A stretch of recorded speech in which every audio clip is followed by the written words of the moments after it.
General David Petraeus is one of the most famous American soldiers of the past 50 years. His military career saw him commanding American troops in Iraq and Afghanistan, and after leaving the army, he became the Director General of the Central Intelligence Agency, the CIA. In July 2022, Petraeus and other retired generals formed the Strategic Advisory Council for the Defense of Ukraine to provide strategic expertise to Ukrainian forces. Myself and my colleagues, Associate Editor Dom Nichols and Assistant Comment Editor Francis Dearnley, had the opportunity to speak to David Petraeus and ask him for his thoughts on the Russian invasion of Ukraine. I started by asking about his experiences on the Strategic Advisory Council. Here's our conversation. Well, what we were really trying to do is, we're not working per se with the Ukrainians, say on the battlefield or something like this, or, doing what rightly our country's security assistance elements are doing. And there's quite an elaborate structure of that. What we were trying to do really more was to help our governments understand what the critical needs were, because we do have some experience in combat, each of us. And this is an initiative launched by the former Chief of Defense Staff of Canada, with whom I served in Bosnia and elsewhere, and then Afghanistan, where the Canadians were so superb. And so what we're trying to do is to identify what's needed, and then help our own governments essentially get to yes on some of these issues. Again, as I mentioned, the U.S. in particular, but also the UK, Germany, and several other countries have done extraordinary work in this regard. I mean, think about $44 billion just from the U.S. alone. That's more, I think, than the annual defense budgets of all but 3 NATO countries, I think. Again, we could research that perhaps, but certainly Germany, UK, and France, I believe. That is a staggering quantity. Notwithstanding, there have been decisions that have, in our view, taken longer than they should have, in particular the decision to provide the M1 tanks, which then unlocked the decision by the Germans to provide the Leopards. In fact, not only just their own Leopards, but those that other countries had in their arsenal but couldn't release to Ukraine, even though they wanted to, because of the end user limitations imposed by all countries when they sell their arms and ammunition to other countries. So certainly the decision for MLRS probably took longer than it should have. There's been a number of these along the way, and the Ukrainians, they'll ask for something, they're told no, then they ask again, they're told maybe, and then finally, well, why don't we get to that? I can understand in early months in particular, there were concerns about this being perhaps overly provocative or escalatory or something like that. I think we have, and I understand, I've sat around the Situation Room table in the West Wing of the White House, and it's a much more sobering sense than when you're, essentially sitting in the Situation Room of CNN or the Telegraph. I think, though, we need to get past that, and we need to accelerate the decisions on some additional critical elements, such as cluster munitions for the rockets, not just the artillery, such as the Army Tactical Missile System to double the range that we would enable for the U.S. Multiple launch rocket system. Again, Storm Shadow having taken it a bit further than right now, this would take it even farther. More advanced drones, additional air defense, and munitions, and so forth. All of these, and then the acceleration of the F-16 program, and perhaps even let's see the Gripen enter the fray. Many people think that it actually might be more suited to the rugged kinds of airfields and so forth that Ukraine has. The problem is it's just not the ubiquitous airframe that the F-16 is, and therefore is much more easy to provide from NATO countries that are willing to do this and then upgrade to the F-35 or something like that. So again, tremendous effort, really extraordinary. I certainly don't think that Vladimir Putin assessed that the U.S. and the West would respond as firmly and as substantially as has been the case. And you have the other elements of this as well, the diplomatic component, you have the economic, financial, and other sanctions and export control component. And you're seeing the ruble at, basically the lowest. It was below 1 cent the other day. It rebounded a little bit when they jacked up interest rates. But the Russian economy is feeling this, even if those perhaps right in Moscow are somewhat insulated because, of course, Putin is recruiting not from the elite in Moscow, but from those who are good distances from the capital. General, if we could stick with the battlefield just for a moment, please, before broadening it out. You've described there the stretch, starve, strike model.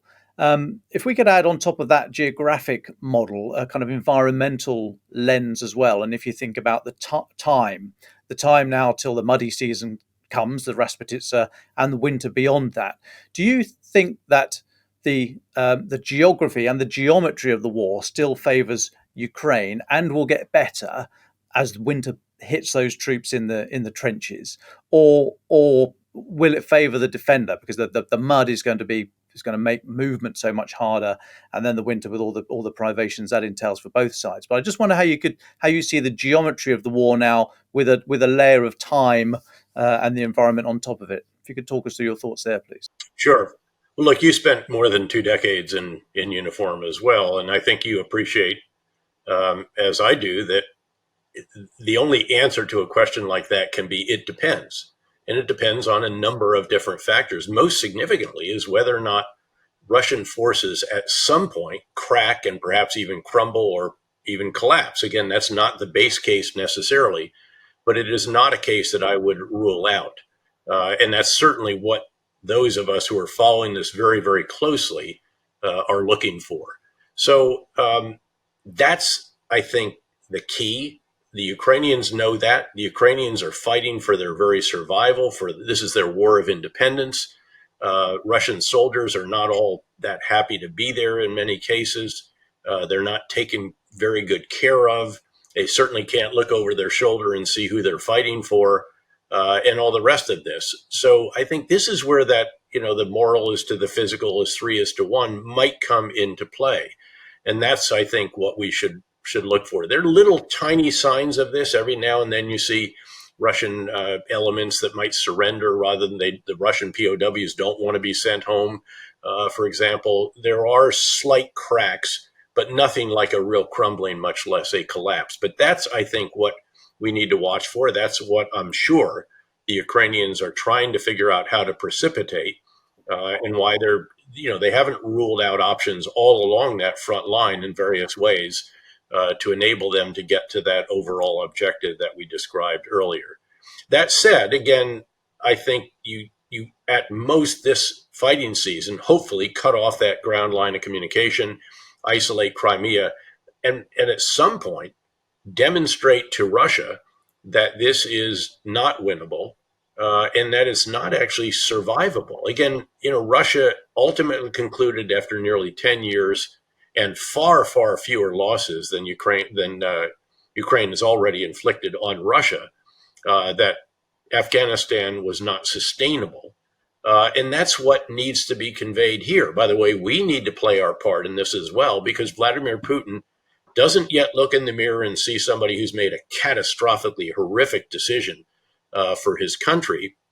He sees a leader of a proud people who outsuffered Napoleon's army and outsuffered the Nazis, and still thinks he can outsuffer the Ukrainians, the Europeans, and the Americans. And the sooner we convince him that that is not going to be the case with a comprehensive approach, what we provide to Ukraine, what we do to the Russian economy, export controls, diplomatically, and so forth, that's then and only then do I think you have an opportunity where you might have some kind of resolution of this war and avoid a new frozen conflict, let's say, with new front lines. I went down to the Donbass back in 2019. By the way, that's when I also saw how far the Ukrainian forces had come over the years since 2014 in the occupation of Crimea and the Donbass. And that's where I started to sense that, I don't think these Russians are going to take the capital in 3 days and go home to a victory parade, as many were saying at that time, including the intelligence analyses reportedly. But again, they've got to change the dynamic. That's got to be the objective. The Ukrainians are keenly aware of this. Their ingenuity is coming to the fore, the creativity, the innovativeness, the development of maritime drones, the further use of air drones and so forth. You're seeing real glimpses of the future of warfare, but by no means this is not the future of warfare. It's almost a hybrid of sort of World War I, World War II. Again, some indications of what the future of war might be like, and of course in a context that for the first time has smartphones in the hand of just about everybody on that battlefield, has internet access still, and has social onto which they can upload videos, photos, comments, etc. So this is a very, very different battlefield in certain respects, but very similar in others to, again, the trenches of World War I, the extensive defenses, mines, wire, tank ditches, dragon's teeth, and all the rest of that we've seen also in World War II in various of the campaigns there as well. Thank you. You mentioned there the Soviet experience in Afghanistan, and I'd be interested in your thoughts on whether what happened to the Soviet Union, i.e. the collapse, you could draw a direct line between Soviet forces coming out of Afghanistan and the collapse of the system. I wonder how much that is still playing on the minds of, well, Putin and anyone else who wields any power in the Kremlin. But just sticking with Afghanistan for a moment, if we could let me just say, I mean, it plays very heavily. He's keenly aware that if you lose a war in Russia, Russo-Japanese War, World War I, Afghanistan, your longevity is somewhat in jeopardy. So he's in it. He's in it to the death. Yeah, it is a problem. Well, I don't know about the death. I think somebody always has something left to lose. I don't think, for example, that we'll see nuclear weapons employed in Ukraine unless there's some kind of very elaborate false flag attack where, supposedly Ukraine has done something to Russia on Russian soil and Russia has to respond. And there have been, allegations that there's planning for this kind of activity, or at the Zaporizhzhia nuclear power station or something. But I generally think, again, that there has to be a moment where he does conclude, I got to get out of this because the price of this is just getting too high. He's never declared total mobilization. He doesn't want to. He's facing a re-election. The outcome is not in doubt at all, but the percentages can be, and the discontent could be. And we've already seen one individual in a moment of madness, frankly, Prigozhin, who actually launched a coup attempt, essentially, or at least an attempt to supposedly kidnap the Minister of Defense and Chief of the General Staff and hold them until they reversed these decisions that threatened his contracts and his soldiers' allegiance. So there's undoubtedly dynamics underneath the surface that we can't see. That's always the most challenging aspect of this kind of situation. That it's inconceivable that the authoritarian leader could be toppled until, you look back and say, well, that was inevitable. But those dynamics are very, very interesting as well. Thank you. Just broadening it out slightly, I'm just conscious of the time. Just sticking with Afghanistan, if we may. After the Doha agreement and our failure to develop political structures through the decades that we were there, do you think that there was any other way for us to have withdrawn 2 years ago this week, actually, other than the chaos that we saw? And do you think we ever really understood the tribal structures, the human terrain, and the environment we were operating in? I think we actually did develop a reasonable understanding of that. Certainly never perfect, always a bit of opacity in that.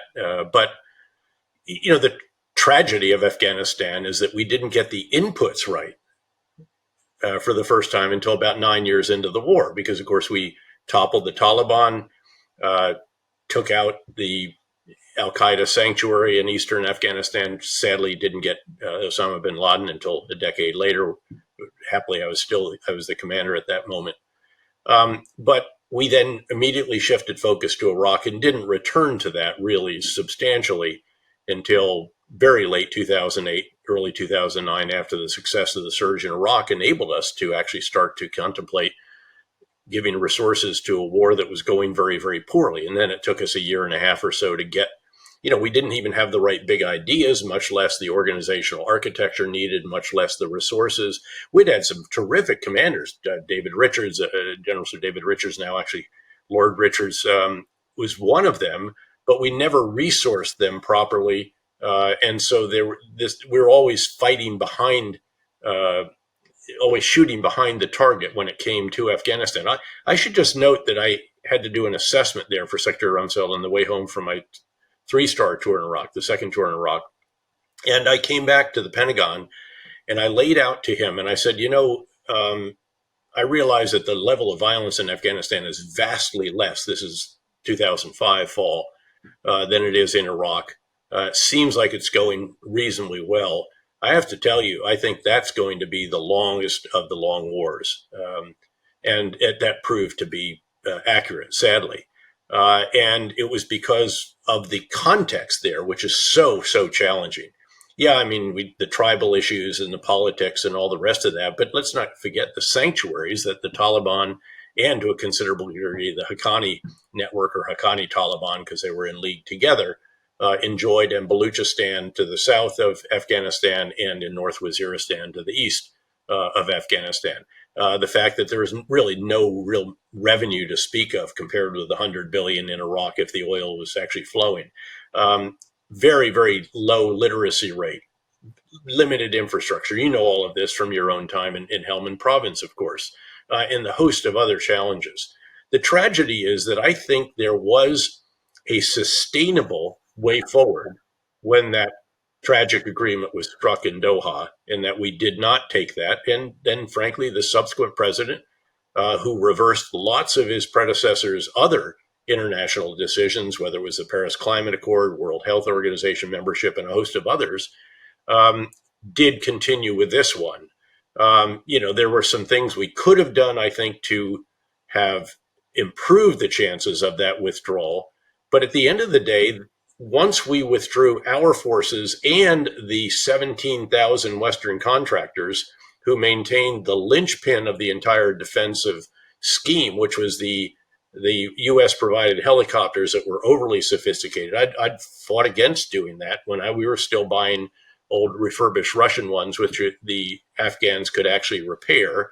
Once we withdrew those and then the fixed wing troop transport and attack aircraft, the Afghans knew nobody was coming to the rescue. And actually, I think it was weeks prior to that on Fox News or one of the news channels, I said, I fear a psychological collapse of the Afghan forces when they realize that no one's coming to the rescue with reinforcements, emergency resupply, emergency medevac, and close air support, all of which we would have guaranteed in the past had it not been forthcoming from the Afghans. And they had a considerable capacity as long as we helped them maintain it. And I think we just completely lacked the appreciation of that. And then, of course, their own leadership proved to be anything but what President Zelensky has been, which is positively Churchillian. So again, lots and lots of issues there. I felt that there was an alternative to that agreement, which I think was among the worst diplomatic agreements in our history. We essentially gave the enemy what he wanted and forced our partner, the elected partner in Kabul, to release 5,000 Taliban detainees to get them to agree to allow us to go home. Again, this was really a shameful episode, I think. And we had a sustainable alternative, which was keep 3,000, 3,500 U.S. troops. All the other coalition members wanted to stay, as you know. And you just keep supporting the Afghans, but you are advising, assisting, and enabling, not fighting. And we hadn't had a casualty or had a loss in 18 months, I think. So if you measure the cost in terms of blood and treasure, the two metrics that matter, determining whether something is sustainable, that was easily sustainable. And clearly, I think, however frustrating it was, however difficult it was, disappointing, what have you, that surely was better than what we see on the ground in Afghanistan now, which is absolutely tragic and terrible, with half the population basically consigned to being able not to participate in the economy, to go out of their homes, to go to high school, much less college, et cetera, et cetera. And not the saying that we were fighting to enable women to go to school, but all the other aspects here as well, including the fact that the Al-Qaeda leader ended up in Kabul shortly after it was toppled in a house controlled by the Taliban within walking distance of the former White House there, if you will. General, thank you very much for your time. From your military career and time as director of the CIA, what is your assessment of Vladimir Putin as a man, and what could, in the end, stop him, do you think? And just as a corollary to that, Would you rather see him removed from power or remain in the Kremlin but weakened? Again, that depends as well, of course. The big question that you can be sure that our intelligence agencies, both of them and those of our allies, are all trying to divine what might happen. Who could take Putin down? Who would replace him? Would the Russian Federation collapse? Is that desirable, or is that to be concerned about? You have all of these issues, but clearly Putin is this grievance-filled, revanchist, revisionist historian who has constructed this worldview that allows him to decide that he should invade a neighbor without provocation, do so in a very brutal manner. By the way, with troops who almost seem to have a culture of war crimes rather than opposing them. And he's all just fine with all of this. Now, again, that worldview is what's very, very troubling. And how you get through to that is very, very difficult. Again, I think this is a very, very tough question. I know it's one that, again, my old comrades are wrestling with mightily, but it depends on the assumptions you make about who might follow him. By the way, one of the general senses is that the person who follows him could be worse. That it would be a hardliner, an even more hardliner who might take over, and that's the kind of person that comes to the fore in a situation like this. And then again, what does happen to this vast country, which has the largest nuclear arsenal in the world, and all the rest? So these are very, very tough issues to analyze. And I'm sure that what analysis is being provided has all kinds of cautions and qualifications and various branches and sequels, because again, it's so difficult to make conclusive decisions on this kind of issue. Of course, one can imagine a scenario where a hardliner were to take over and oust Putin, but then because he needs to solidify his support at home, then he then doesn't have the resources to then be able to engage in imperialist ventures and also subversive measures against the West. And just staying on that subject, and I think that's actually quite an important observation, that someone else might actually be able to extricate Russia from a war because that someone else didn't start it, doesn't own it, and can objectively say to the population, this is not sustainable. And if we want to get back to having our economy being linked with that of our European neighbors, who used to be the biggest customers and providers, if we want investors to come back on and on, as you know, because the damage that's being done is not felt immediately. It'll take time. The major oil producers will no longer help Russia drill in the permafrost and the really difficult extraction. That means Russia's not going to be able to sustain the crude oil production. That's the mainstay, by the way, of its overseas earnings. You've already seen the Europeans quite successfully cut off the natural gas from Russia. Sure, there are other customers for some of that, but all of that comes at a discount. And meanwhile, again, over 1,200 American and Western firms have either left Russia completely or drawn down. There's been a brain drain, and there's been a flight as well of those that are of military draft age that just don't want to serve. So there's a lot of dynamics here that are very difficult for Russia. The problem is that Putin is by no means yet convinced of that really important observation I made earlier, that he may not be able to outsuffer the Ukrainians, the Europeans, and the Americans. And that's what we've got to try to convince him is the case. You've already given some historical parallels with the war in Ukraine and the past. You're obviously a historian yourself, and I know you're an expert on the American Civil War, for instance. What other historical parallels come to mind to you when you think of strategy in relation to this war? Well, you're a great historian, biographer, Andrew Roberts, Baron Roberts of Belgravia now, and I just finished a book titled Conflict, The Evolution of Warfare from 1945 to Ukraine. And we see Ukraine again as sort of a bridge between past and future. It has some elements of the future of warfare, but not nearly as much as they will be. Nowhere near the ranges, nowhere near the ability to see, nowhere near the exquisite capabilities that are being developed for all kinds of unmanned systems, not just in the air and on the sea, but subsea, outer space, on the ground, and even in cyberspace, if you will, many of which will not be remotely piloted, but will be driven by algorithms, where the human in the loop is the person that actually developed the conditions in the algorithm that must be met by the machine before it can take whatever kinetic or non-kinetic action. And I know this is a little bit scary, but this is where we are headed. To give you an idea, I think, of the future of warfare, and then bring it back to Ukraine, there was an adage during the Cold War that you'll probably remember, Don, that said, if it can be seen, it can be hit. If it can be hit, it can be killed. The truth is we never operationalized that. We never realized that. It was sort of much more aspirational. We couldn't see that well beyond the front lines. We certainly didn't have drones, low Earth orbit satellites, all the intelligence, surveillance, and reconnaissance assets we have today.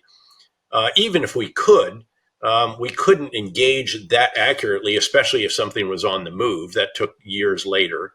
And then, therefore, we couldn't kill all of it.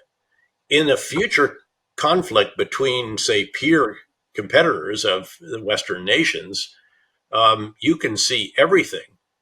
You can hit everything, and some of it with hypersonics that maneuver before they impact, and therefore you can kill everything. And so this is why we're going to have to transition from this world in which we have small numbers of incredibly capable, exquisite platforms, heavily manned, to a vastly greater number of unmanned systems, again, not just in the air, but on the surface of the sea, subsurface, ground, space, and cyberspace. And again, many of those not just remotely piloted, but algorithmically driven. That's where the future is headed. You see glimpses of this in Ukraine. You know, they've released the video of their maritime drones as it strikes one of the Russian Black Sea Fleet ships. They're experimenting with ground systems. They have developed very sophisticated, relatively speaking at least, again, unmanned aerial vehicles that are, of course, going deep into Russian airspace and territory. But it's not the future. And though the context has changed dramatically because of, as I mentioned, the advent of ubiquitous smartphones, internet access, and social media, which creates this incredible amount of open source intelligence, as it's termed, much of which is aggregated now by aggregators or websites like Oryx.com that tracks all of the Russian and Ukrainian validated systems, kills, and so on. It's not yet, though, the future. And, of course, there's throwbacks to the past. I remember going to the Donbass, as I said, several years ago. And this was, again, just like World War I, except that it did have drones, it had optics, and it had computers in the command posts. They've come a long way since then, but there's still trenches. There's still tank ditches. There's still these relics, if you will, that are still very, very effective, not to mention miles deep anti-tank and anti-personnel minefields, in some cases stacking mines on top of one another, so that if the first one doesn't blow off the particular tank plow or whatever it is, the next one will, and you'll have a mobility kill, if not a catastrophic kill. So again, this is a bit of a hybrid war, not in the way that Gerasimov used to talk about it. And by the way, how about that? That's not so impressive at this point in time. But it's a mix of some of the future, some of the past, and then some of what has just been the present in terms of just more advanced systems, such as the Javelin anti-tank guided missile that is a fire and forget, which we didn't have back in NATO days, and it can be a top attack as well. And in some cases has seemed to make the defense more powerful right now. But as you well know, that's a pendulum that goes back and forth. And we've seen that. And, we've declared the end of tanks in the past and until we needed them. So you see all of this on this battlefield. And it's got extraordinary lessons, I think, for the future. It has glimpses of the future, but it's not the future of war. It's a mix of past, present, and future. Can I ask, one of the sort of defining features of the Cold War was the often sort of unseen battle between the intelligence services, often hidden from sight from the public. What's your assessment of the current state of play between the Russian intelligence services and their adversaries in the West and in Ukraine? And you mentioned social media quite a few times in your answers. How does that play into all of this? Well, let me start with the latter piece of that question. Again, the ubiquitous nature of social media and open source intelligence, if you will, because again, there's everything can be mined, can be scraped, can be harvested if it's online. And again, there are companies that do nothing but aggregate. We subscribe to a couple of these. There are websites that are nonprofits that provide unbelievable, very granular information on, again, Russian armored system losses. And it's all validated and verified before it goes up there. So all of this together, if you can use all of it together and then integrate it with, of course, traditional classified intelligence from sources and methods, technical means, and so on, you've got a richness of intelligence that is really quite extraordinary. But at the end of the day, you still have the challenge, which has always been there and always will be, of how do you get inside the head of Vladimir Putin? You can see his forces, you can see what they're doing, you can see them preparing for an invasion. But at the end of the day, how do you get inside the mind of the individual who's going to say go or don't go? How do you divine how he is seeing this? Again, there are ways. Sources are hugely important in various aspects. And of course, it's still the coin of the realm for the organizations like the great one I was privileged to lead and the one we partnered with there in the UK in particular. But what you see also is just this advent of big data, big data, big data. And whether it is the accumulation of just endless hours of full motion video, again, mining, open source information and so forth. The challenge is, how do you integrate all that? How do you bring it together? And then how do you, in some cases, pull needles out of haystacks or make assessments based on all of this? But clearly the context has changed very dramatically. And then you have the challenges just to traditional tradecraft in worlds of surveillance states and in worlds where there are cameras everywhere and all the rest of this and so forth. And where devices you carry, you forget, actually show where you are, such as, remember, the athletic bands that some of our special operators were using in Syria. And it turned out that people were able to pinpoint where the bases were. Again, there are tremendous challenges when it comes to tradecraft. You just don't do it the way that you used to do, because everything is connected. Everything is surveilled. Everything captures data. And again, whether it's fingerprints or iris scans or facial recognition, you name it, the environment is much, much more challenging. But that war goes on. And clearly it's in the shadows. The Russians really never stopped their activities with the collapse of the Soviet Union. They just renamed and continued on. Russia has been rediscovered, certainly very substantially in recent years, by the world's intelligence services after, of course, a shift of focus first to the Islamist extremist challenges, then a shift now to the Far East. But it's all still ongoing. There are still incredibly great Americans and Brits and other counterparts around the world that are engaged in this quietly, behind the scenes, and with tremendous skill, determination, resources, and capabilities. General, you say there how hard it is to get into the mind of an adversary. I would agree with that and suggest it's just as hard, if not harder, to get out of the heart and the soul of the global population once you're in there. And with that in mind, I'd like to ask, how long do you think the shadow is of the Iraq war, and how much moral power does that still give the likes of Russia and China today as they court international public opinion? Well, look, there's a number of issues that one can extract from that particular question. One would be, by the way, how much did the decision to withdraw from Afghanistan and the way it was conducted influence Putin that we wouldn't respond forcibly? How much the sort of tepid response to the 2014 occupation of Crimea and the Donbass?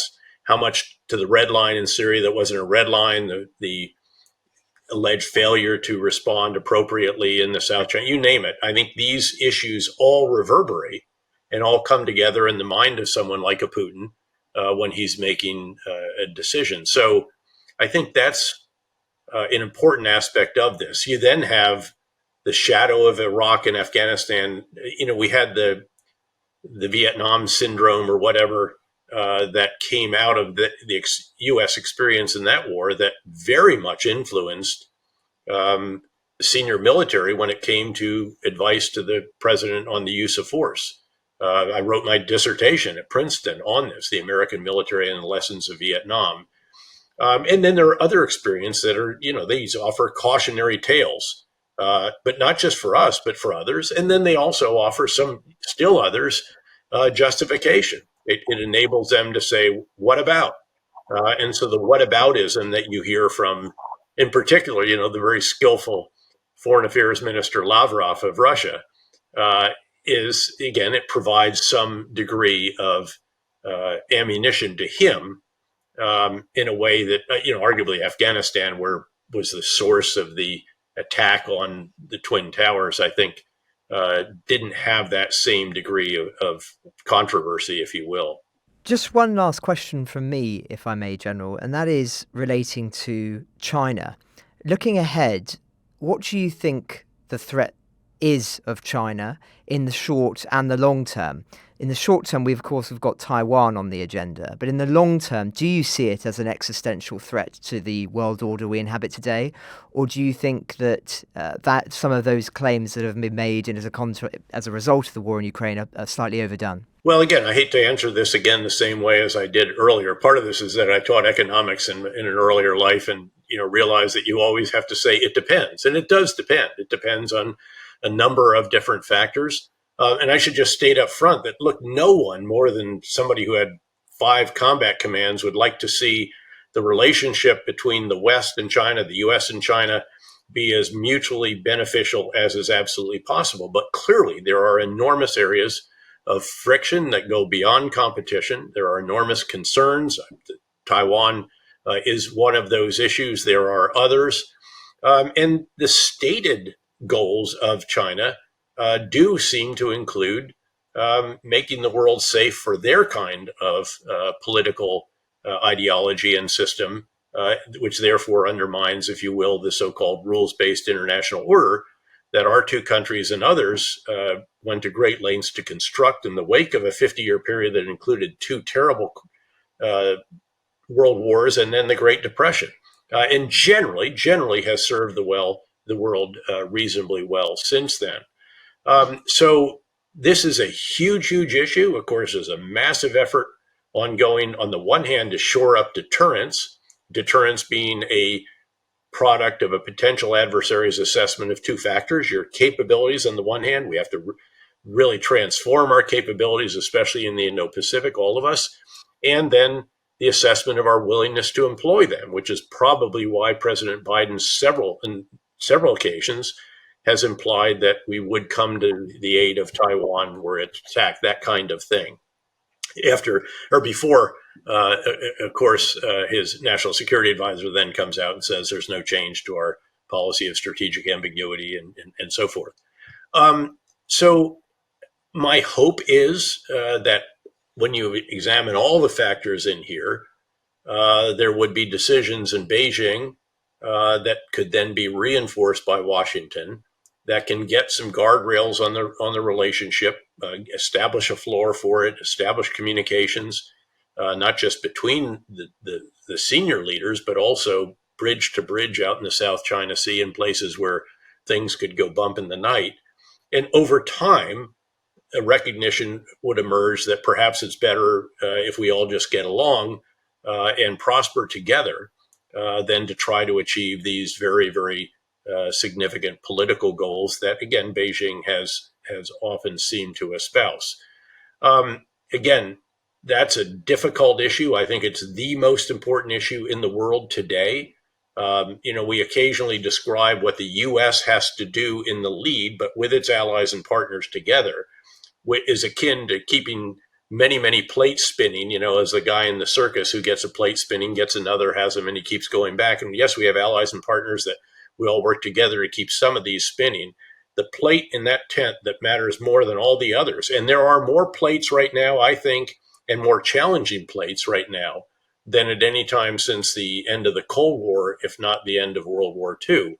But that China plate can't be allowed to wobble. And we have to go to great lengths, again, to ensure that deterrence is working, that there is certain de-risking of certain vulnerabilities that all have recognized, not just the U.S., but the EU, UK, and others, and that we nonetheless try to get the relationship back on a more even keel and convince everyone involved that perhaps it's better, again, to have a mutually beneficial relationship more than not.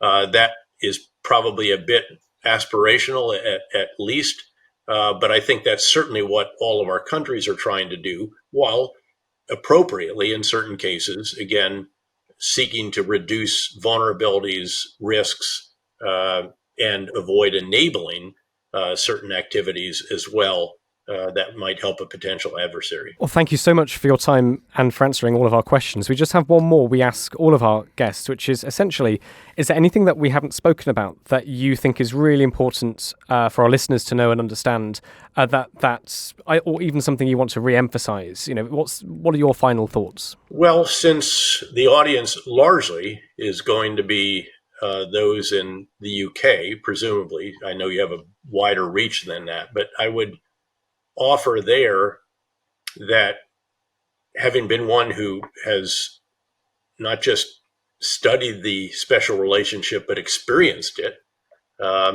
commanding two different wars in a theater of combat and always having Brits as my wingmen or partners or what have you, I had deputies constantly in this kind of thing, and great British contingents, that I hope that Global Britain will continue to be operationalized, and that the capabilities that undergird that or make it possible, whether it's in uniform and the great diplomatic corps that the UK has, DFID, I know now they're folded together and so forth, but all these different capabilities, obviously intelligence, special operations, law enforcement as well, that all of these can continue to be resourced adequately and sufficiently to enable that relationship to be as meaningful as it has been for probably over a century now, if not longer.